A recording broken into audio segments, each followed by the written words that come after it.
پسند ہے۔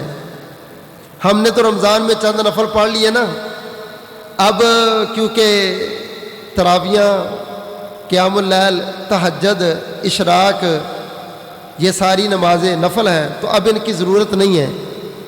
حالانکہ اسلام کا یہ مزاج ہے کہ وہ فرض کے ساتھ ساتھ تمہیں نفل کی بھی عادت ڈالتا ہے۔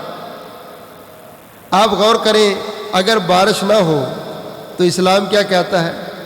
نفل نماز پڑھو، نماز استسقاء۔ اور اگر سورج کو گرہن لگ جائے تو اللہ پڑھاتے ہیں نفل نماز پڑھو، نماز کسوف، نماز خسوف۔ اگر تم نے کہیں کاروبار کرنا ہے، رشتہ کرنا ہے، مشورہ کرنا ہے تو 2 رکعتیں نماز پڑھو، نماز استخارہ۔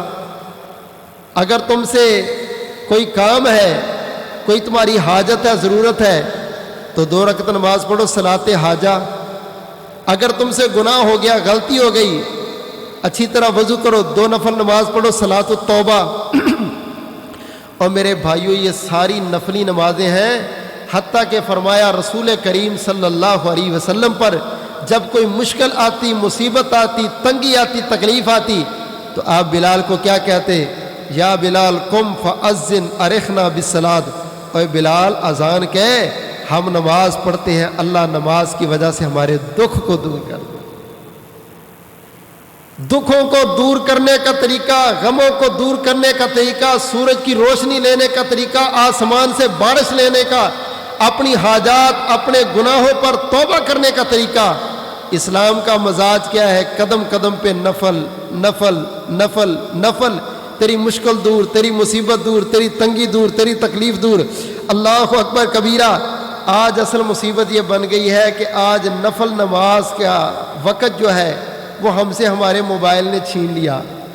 آج تنہائی کے سجدے، تنہائی کی عبادتیں، لمبا لمبا قیام، آج ہماری فیس بکوں نے، ہماری واٹس ایپوں نے، ہماری ٹویٹر نے، ہماری یوٹیوب نے، ہمارے جناب انٹرنیٹ کے تعلقات نے یہ چھین لیا۔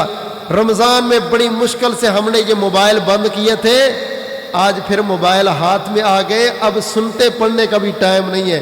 اب فرض کے ٹائم بھی اتنی دیر میں آتے ہیں بڑی مشکل کے ساتھ۔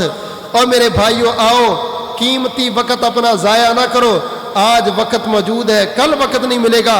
غور کرنا ذرا، میرے پاک پیغمبر امام الانبیاء جناب محمد صلی اللہ علیہ وسلم صحابہ کی مجلس میں موجود ہیں۔ نبی کریم صلی اللہ علیہ وسلم نے چلتے چلتے محبوب پیغمبر ایک قبر کے پاس آئے، قبرستان میں گزرے۔ آپ صلی اللہ علیہ وسلم نے صحابہ کو جمع کیا، اپنی طرف مخاطب کیا، متوجہ کیا، غور سے حدیث سننا ذرا۔ تاجدار مدینہ صلی اللہ علیہ وسلم نے فرمایا، او میرے صحابہ، اس قبر والے کو دیکھتے ہو؟ اس قبر کے اندر رہنے والے مردے کی حالت کو دیکھو، اس قبر کے اندر سوئے ہوئے اپنے بھائی کو دیکھو، یہ تمہاری ہی عمر میں تھا، تمہاری طرح زندہ تھا، گاڑیوں کا مالک تھا، کوٹھیوں کا مالک تھا، گھروں میں رہنے والا تھا، کاروبار کرنے والا تھا۔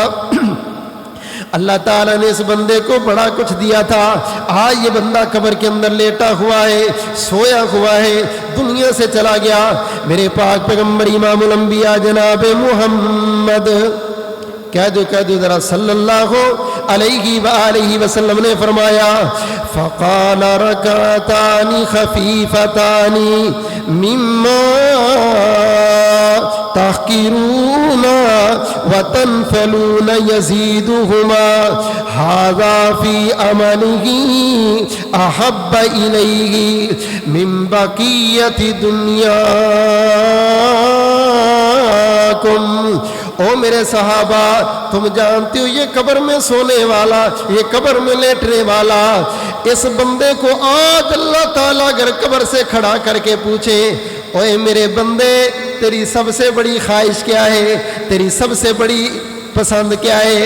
تیری سب سے بڑی خوشی والی بات کیا ہے؟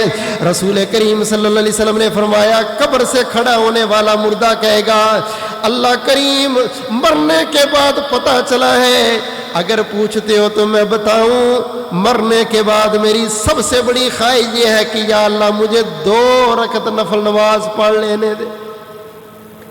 مرنے کے بعد پتہ چلا ہے نفل نماز کا وزن کتنا ہے، عبادت